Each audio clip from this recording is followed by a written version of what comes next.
যেই না তিনি তীর দিয়ে নিজের চোখ বিদ্ধ করতে উদ্যত হয়েছেন, অমনি দেবী দুর্গা আবির্ভূত হলেন। তিনি রামের ভক্তিতে মুগ্ধ হয়ে তাকে দর্শন দিলেন, তার হাত ধরে থামালেন।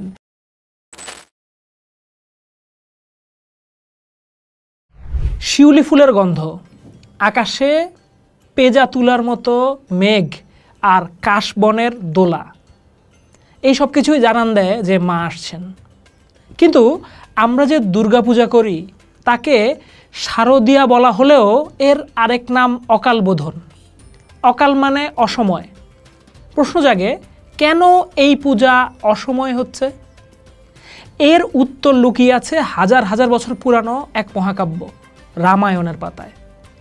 ত্রেতা যুগে লঙ্কার রাজা রাবণ যখন সীতাকে হরণ করে নিয়ে যান, তখন রামচন্দ্র বিশাল বানর সেনা নিয়ে লঙ্কা আক্রমণ করেন। কিন্তু রাবণ ছিলেন মহাদেব শিবের পরম ভক্ত এবং ব্রহ্মার বরে প্রায় অপরাজেয়।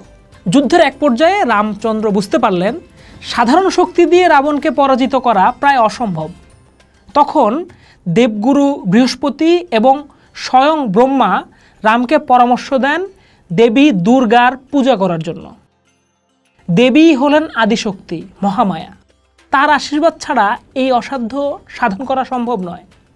কিন্তু সমস্যা ছিল সময় নিয়ে। হিন্দু পুরাণ অনুযায়ী দেবতাদের দিন শুরু হয় উত্তরায়ণে এবং রাত শুরু হয় দক্ষিণায়নে। শরৎকাল হলো দক্ষিণায়ন, অর্থাৎ দেবতাদের বিশ্রামের সময়। দেবদেবীদের পূজার জন্য প্রশস্ত কাল হলো বসন্তকাল, যা উত্তরায়ণের অন্তর্গত। তাই বসন্তকালে দুর্গাপূজাকে বলা হয় বাসন্তী পূজা। রামচন্দ্রকে শরৎকালে দেবীকে জাগিয়ে তুলতে হয়েছিল, তাই এই পূজার নাম হলো অকাল বোধন, অর্থাৎ অসময়ে দেবীর জাগরণ। পূজার সংকল্প হলো দেবী দুর্গাকে 108টি নীলপদ্মে পূজা করা হবে। এই নীলপদ্ম ছিল অত্যন্ত দুর্লভ। রামচন্দ্রের আদেশে তার পরম ভক্ত হনুমান উড়ে গেলেন দেবীদহ নামক এক দুর্গম হ্রদে। সেইখান থেকে তিনি পদ্ম সংগ্রহ করতে থাকেন। হনুমান 108টি পদ্ম নিয়ে এলেন ঠিকই, কিন্তু দেবী দুর্গা রামচন্দ্রের ভক্তি পরীক্ষা করার জন্য মায়ার ছলে একটি পদ্ম লুকিয়ে ফেলেন। পূজার সময় গণনা করে দেখা গেল একটা পদ্ম কম পড়ছে। তখন পূজা অসমাপ্ত থেকে যাওয়ার আশঙ্কা দেখা দিল। সংকল্প ভঙ্গ হলে বিজয় অনিশ্চিত। তখন রামচন্দ্র এক ঐতিহাসিক সিদ্ধান্ত নিলেন।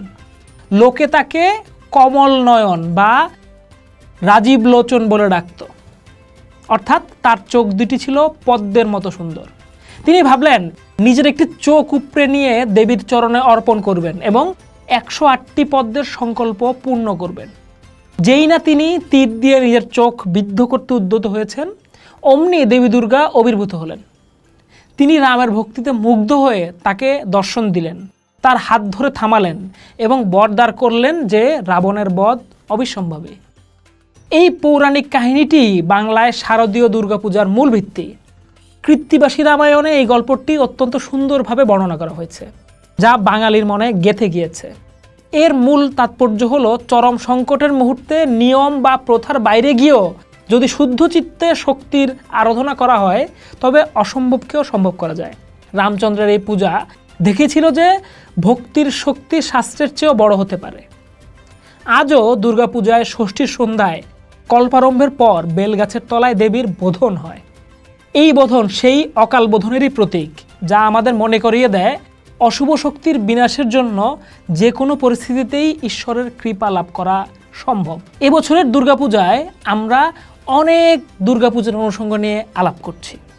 আগামী পর্বে আমরা আলাপ করব প্রতিমা নির্মাণ নিয়ে। পোস্ট দেখুন, ভাবুন, করুন। থাকুন পোস্টের সাথে।